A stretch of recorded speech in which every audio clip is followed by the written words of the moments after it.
మహోన్నతుడు మహాగణుడు పరిశుద్ధుడైన దేవాతి దేవుని ఘనమైన నామానికి కృతజ్ఞతలు తెలియజేస్తున్నాం. ఈ యొక్క రక్షణ మార్గం ఛానల్ ద్వారాగా మరి విశ్వాస శక్తి కార్యక్రమం వీక్షించిన మీ అందరికీ మా యొక్క శుభాభివందనాలు, దైవాశీర్వాదాలు తెలియజేస్తూ ఉన్నాం.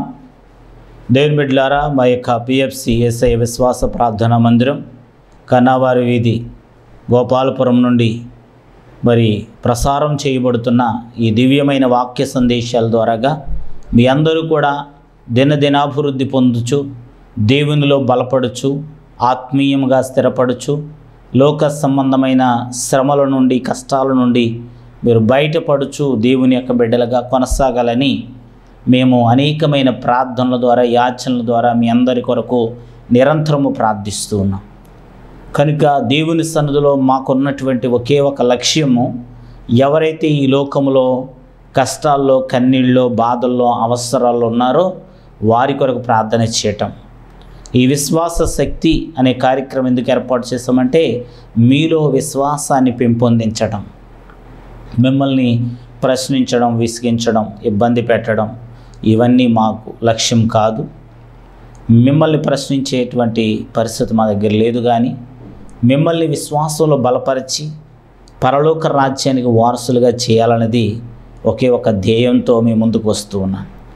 కనుక ఈ మాటలు విన్నటువంటి మీరు వ్యర్థముగా వాటిని విడిచిపెట్టకుండా మరలా వాటిని చక్కగా మీరు మరి ఆ మాటల ద్వారా బలపడాలి, విశ్వాసంలో స్థిరపడాలి. మరయ్యా మేము మీ వాక్యం ద్వారా బలపడ్డాం అనే ఒక చిన్న ఫోన్ కాల్ మాకు చేస్తే మాకు 1000 ఏనుగుల బలం వచ్చేస్తూ ఉంటుంది. ఎందుకంటే మా మాటల ద్వారాగా దేవుడు మాకు ఇచ్చిన ఈ కొద్ది మాటల ద్వారాగా ఎవరో ఒకరు బలపడ్డారు అని ఒక సంతోషం మా హృదయానికి కలుగుతుంది. దానికోసమే ఫోన్ కాల్ చేయమంటున్నాం తప్ప మిమ్మల్ని అస్తమాటు మేము ఫోన్ చేయడానికి కాదు, లేకపోతే వేరొక ఉద్దేశం కాదు. మా సంఘాలకు ఆహ్వానించడానికి అసలే కానీ కాదు. మీ సంఘాల్లో మీరు ఉండండి, మీ దైవజనులకు మీరు నమ్మకస్తులుగా ఉండండి, మీ సంఘంలో మంచి మరి విశ్వాసులుగా మీరు ఉండండి.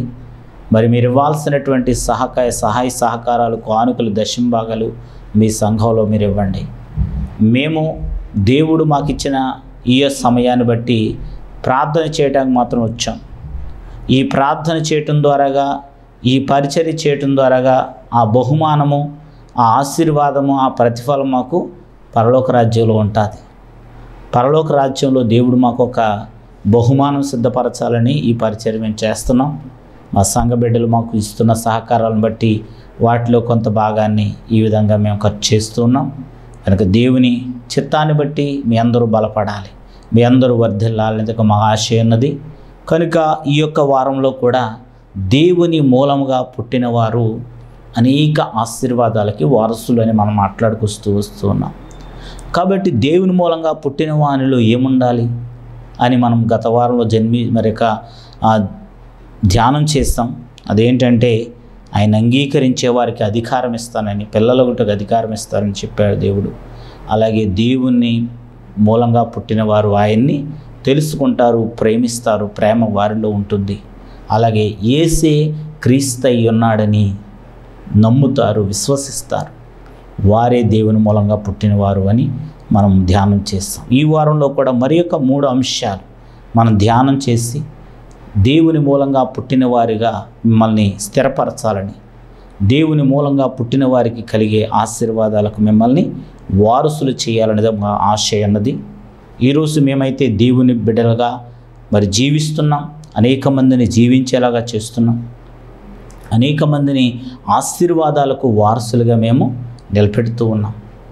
వారి జీవితాల్లో అనేకమైన సాక్ష్యాలు గత ఎపిసోడ్లో మీరు చూశారు. వారు దేవుని వాక్యానుసారం జీవించడం వలన, దేవుని మందిరానికి వచ్చి విశ్వాసంతో ప్రార్థన చేయటం వలన అనేక కార్యాలు వారు పొందారు. అలాగే మీరు కూడా పొందాలనేది మాకు ఆశ. మన వాక్యానుసారంగా జీవిస్తేనే, వాక్యాన్ని బట్టి నడుచుకుంటేనే ఆ దేవుని యొక్క ఆశీర్వాదాన్ని మనం పొందుకుంటాం. కాబట్టి వాక్యానుసారమైనటువంటి అనుభవంలోకి మీరు రావాలని కోరుకుంటున్నాను. దేవుని మూలంగా పుట్టిన వారిలో ఉన్నటువంటి మరొక 3 లక్షణాలు ఈరోజు మనం ధ్యానం చేద్దాం రండి. మొదటి యోహాను రాసిన మొదటి పత్రిక 5వ అధ్యాయము 17వ వచనాన్ని చదువుకుందాం. దేవుని మూలంగా పుట్టిన వాడెవడును పాపము చేయడని ఎరుగుదుము, దేవుని మూలముగా పుట్టినవాడు తన్ను భద్రము చేసుకొనును గనుక దుష్టుడు వానిని ముట్టడు. ఆమేన్. చిన్న ప్రార్థన చేసుకుందాం. దయగలిగిన దేవా, కృపగలిగిన తండ్రి, నీ నామానికి లెక్కలేని స్తుతులు స్తోత్రాలు.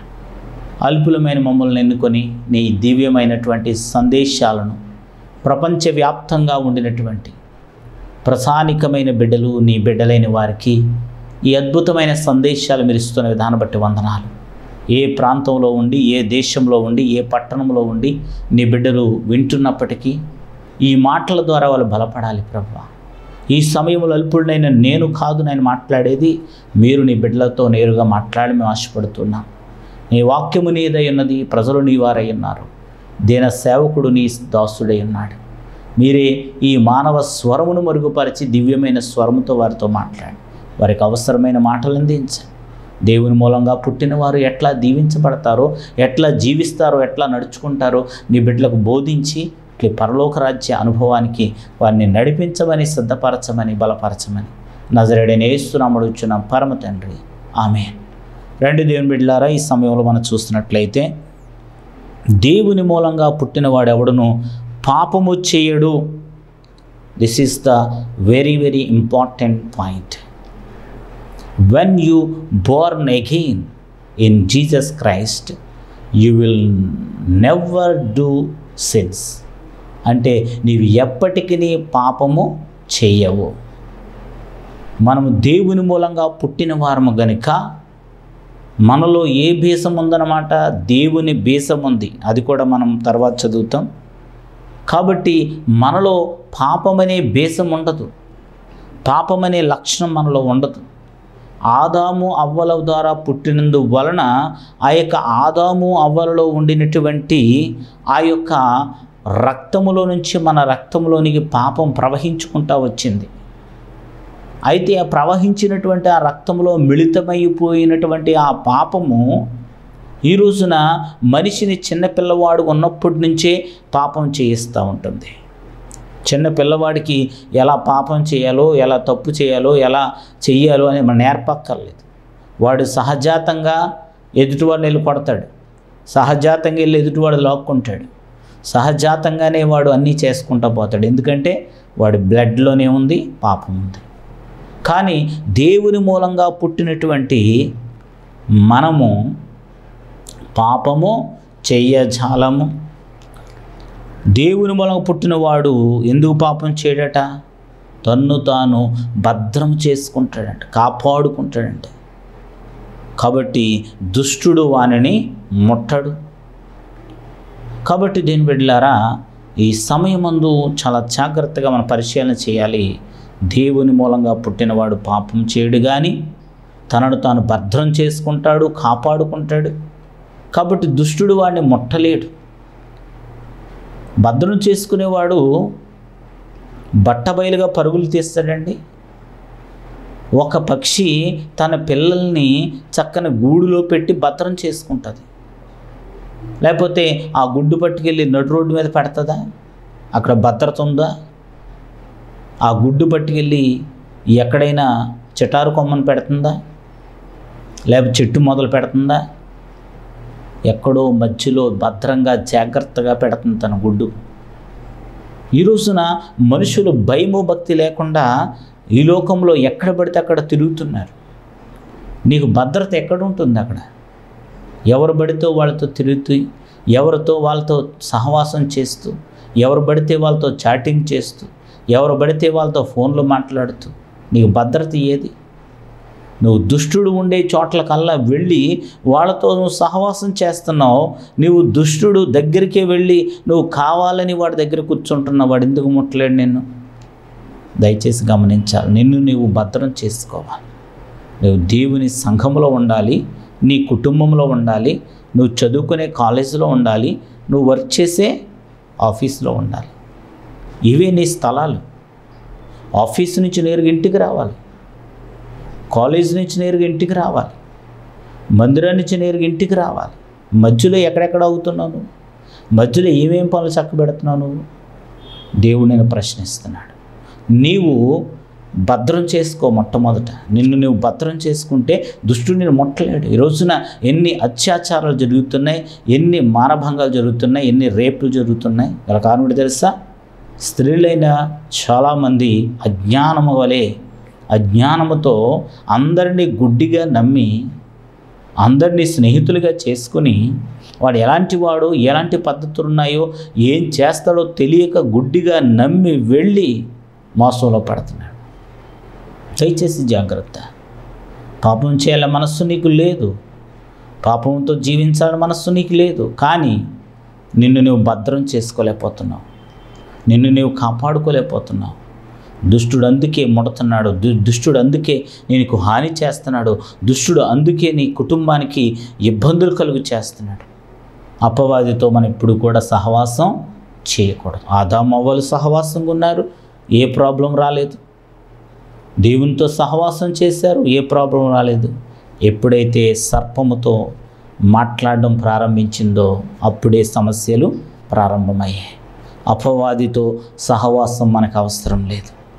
లోక సంబంధమైన సంతోషం, లోక సంబంధమైన ఆనందానికి నువ్వు పరుగులు తీసావంటే ఆ లోకము యొక్క ఉరిలో పడిపోతావు, ఉచ్చులో పడిపోతావు.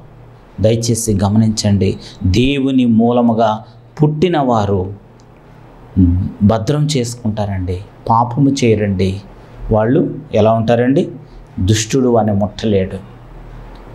ఓకే, మరి యొక్క మోషే, ఆ యొక్క మరి తల్లి అయినటువంటి యోకెబెదు తన యొక్క బిడ్డను మరి చక్కనైన ఒక జమ్ము పెట్టెలో పెట్టిందండి. ఆ జమ్ము పెట్టెకి ఏం చేసిందండి? మళ్ళా కీలు పూసి నైలు నదిలో విడిచిపెట్టింది. ఆ యొక్క నైలు నదిలో ఏమున్నాయన్నమాట అండి? భయంకరమైన మకరములు. మకరము అనే పదమునకు మొసలి వస్తుంది. మకరము అనేది యోబు గ్రంథంలోకి వెళితే అది ఇంగ్లీష్ ట్రాన్స్లేషన్లో లెవియథాన్ అని వచ్చింది. లెవియథాన్ గురించి మీరు చదవండి. అది భూమి మీద ఉండే జంతువులు దేనిలాగా లేదు, ఇనుము తుప్పులాగా చూస్తుంది, అది పుచ్చిపోయిన చెక్కలాగా చూస్తుంది ఇనుముని. అంత బలమైనటువంటిది, అగ్నిని రిలీజ్ చేస్తూ ఉంది. అది చాలా బలమైనటువంటిది. అది నిద్రావస్థలో ఉందని, లేస్తుందని రకరకాలైన మాటలు ఉన్నాయి. ప్రకటన గ్రంథంలో కూడా భయంకరమైనటువంటి జంతువులు రాబోతున్నాయని కూడా చెప్పబడింది. అయితే అలాంటి భయంకరమైన మొసళ్ళు కలిగినటువంటి ఆ నైలు నదిలో జమ్ము పెట్టిలో పెట్టి కీలు పూసి ఆ బాలుడైనటువంటి ఆ యొక్క మరి మోషేని విడిచిపెట్టినప్పుడు ఎలా కాపాడబడ్డాడైనా? గల కారణం తెలుసా?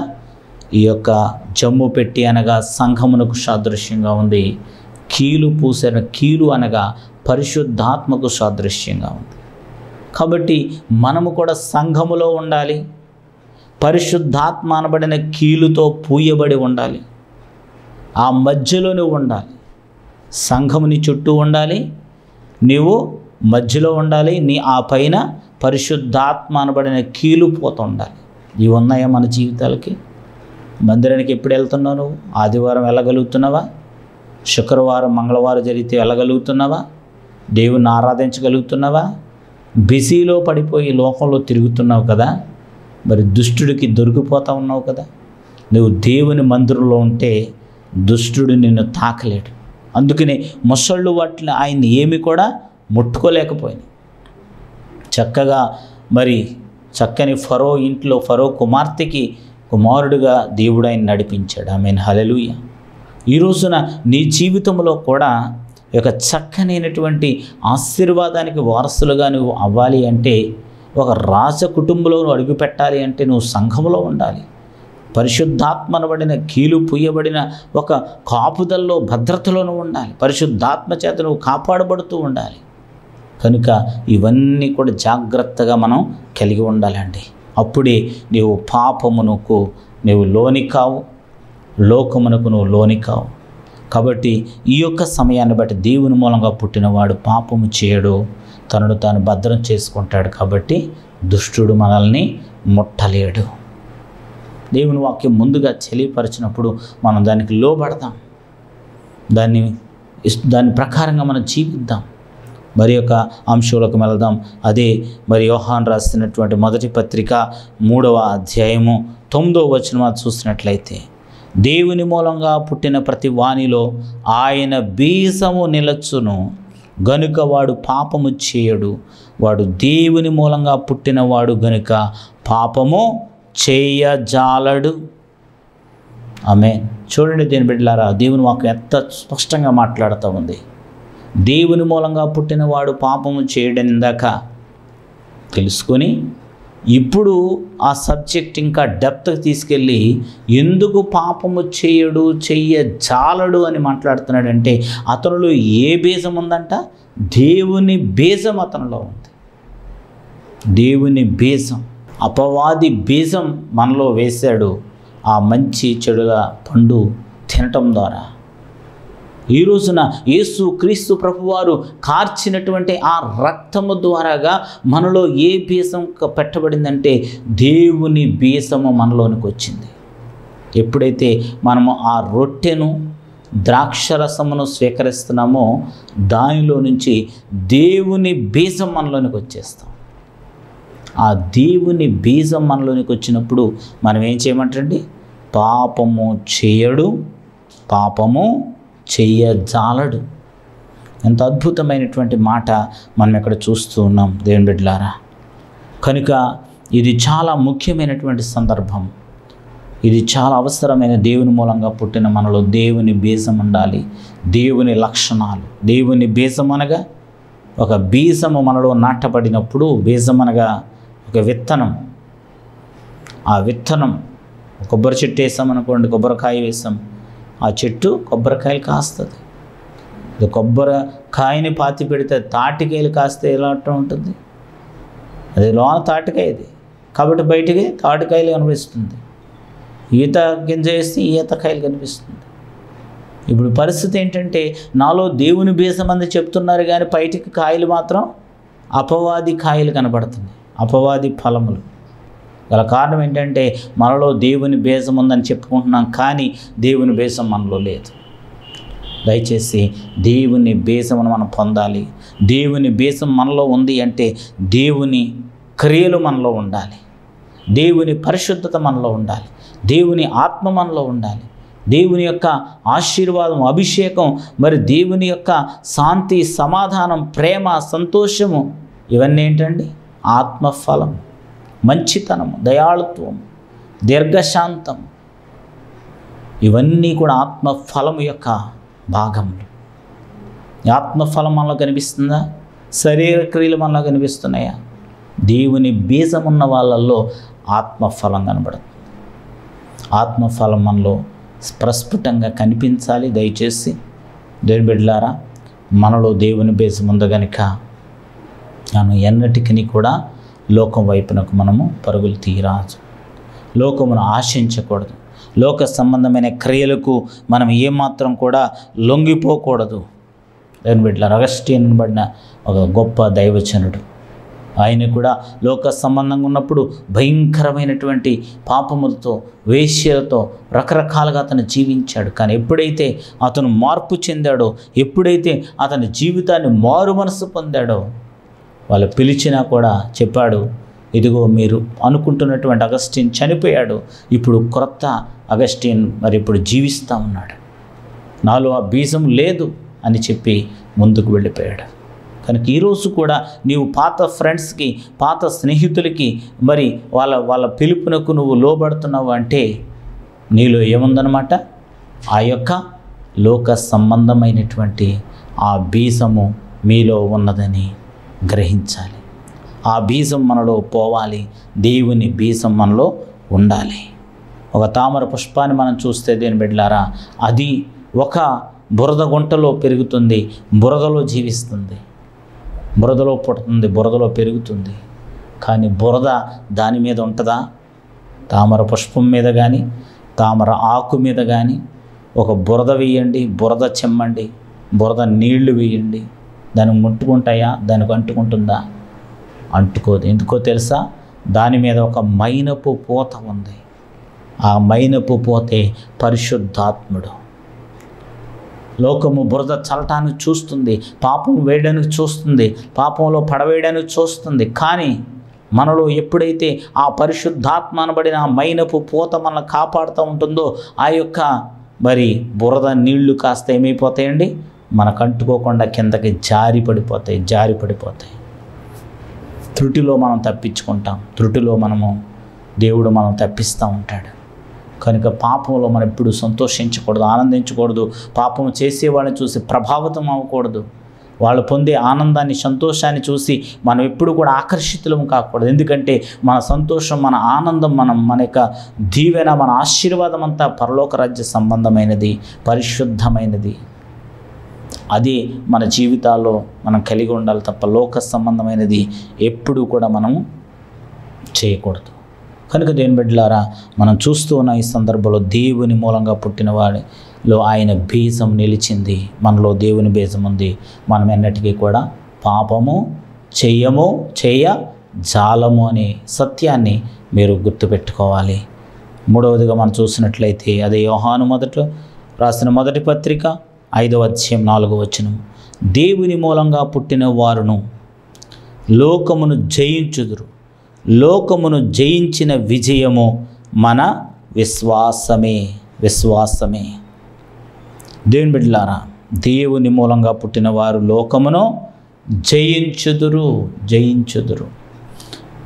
దేవుని మూలంగా పుట్టిన మనము లోకాన్ని జయించాం.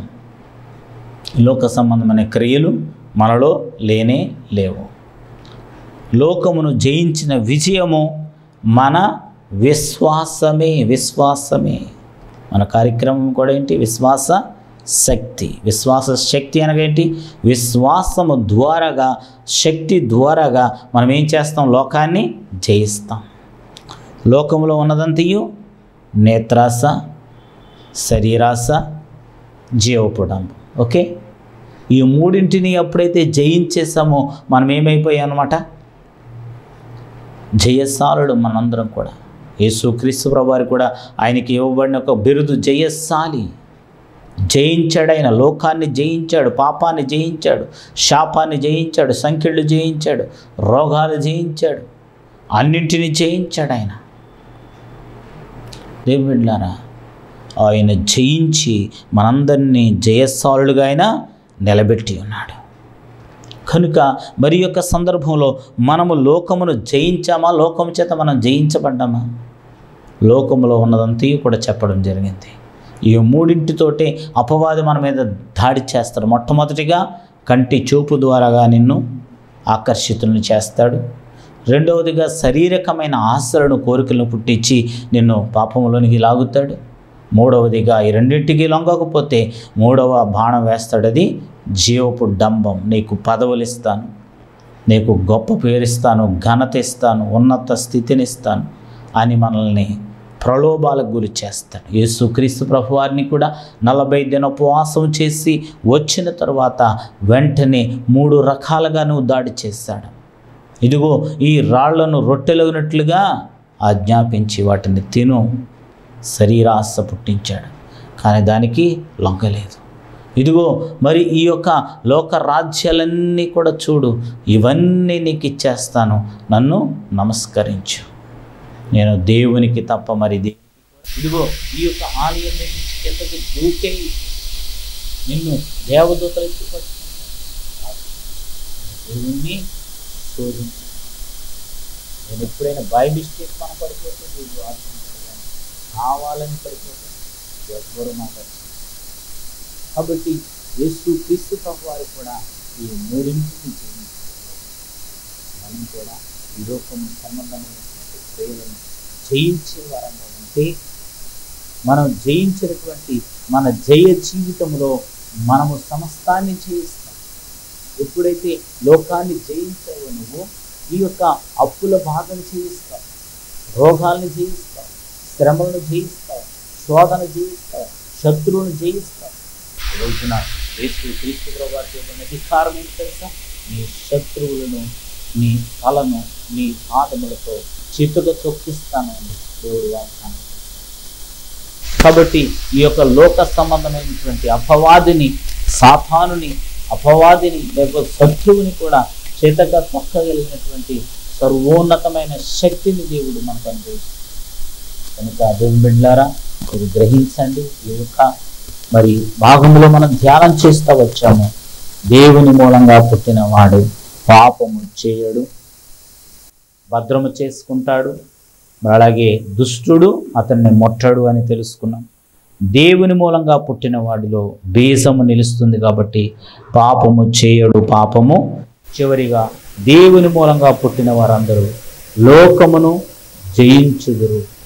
లోకమును జయించిన విశ్వాసము లేకపోతే విజయము మన విశ్వాసము. నీలో ఉన్న విశ్వాసము ద్వారాగా నీవు ఇట్టి జయ జీవితాన్ని పొందుతావు, ఆనంద జీవితాన్ని పొందుతావు. ఈ రోజున దేవుని బిడ్డలుగా మేము కూడా అనేక శ్రమలు జయించగలిగాం, అనేక శోధనలు జయించగలిగాం. ఈ రోజున దేవుని కృపను పొందగలిగాం. మేమందరం మీకు సాక్ష్యం ఇస్తూ ఉన్నాం. మీరు కూడా ఒకనొక రోజున సమస్తాన్ని జయిస్తారు. సమస్తాన్ని జయించి జయసాలుగా దేవుడు మిమ్మల్ని నిలబెట్టబోతూ ఉన్నాడు. కనుక దేవుని మూలంగా పుట్టిన వారు వలె మీరు లక్షణాలని కలిగి ప్రభుత్వంలో కొనసాగాలని మేము కోరుకుంటూ ఉన్నాం. దేవుడి కొద్ది మాటలు దీవించిన దాకా ఆమె ప్రార్థన చేసుకున్నాం. ప్రార్థన దయగలిగిన దేవా, కృపగలిగిన తండ్రి నామానికి మీ బిడ్డలైన వారందరికీ దేవుని మూలంగా పుట్టిన వాణి వలన కలిగి గొప్ప లక్షణములు వారికి బోధించడానికి కృపనిచ్చారు. ఈ సమయమందు మీ బిడ్డలు విని ఉన్న ప్రతి మాట వారి హృదయంలో ముద్రించండి. వాటి ప్రకారంగా జీవించే కృప దయచేయండి. ఎప్పుడైతే ఈ లోకాన్ని జయిస్తారో నీ బిడ్డలకి కావలసినవన్నీ అనుగ్రహించబడతాయి. వారు సమస్తాన్ని జయించి జయస్వాలుగా ఉండాలని ఆశపడుతున్నాం ప్రభా. వారిలో విశ్వాసాన్ని పెంపొందించండి, శక్తిని అనుగ్రహించండి, సామర్థ్యాన్ని దయచేయండి. లోకాన్ని జయించే గొప్ప విశ్వాసముని బిడ్డలకు దయచేయండి, గొప్ప విజయముని బిడ్డలకు దయచేయండి, గొప్ప సమాధానాన్ని బిడ్డలకు దయచేయండి, గొప్ప దీవెనని బిడ్డలపై బిడ్డలకున్న ప్రాచుర్యమైనటువంటి సమస్యలు తీసి ఆయురారోగ్యములతో నుంచి బలపరిచి స్వస్థపరిచి జీవించి మీ సాక్షులుగా వాడుకుని మీరే మహిమ ఘనత ప్రభావాలు ఆరోపించుకుని నజరేయుడైన యేసు నామమున అడుగుచున్నాం పరమ తండ్రి. Amen. Amen. God bless you.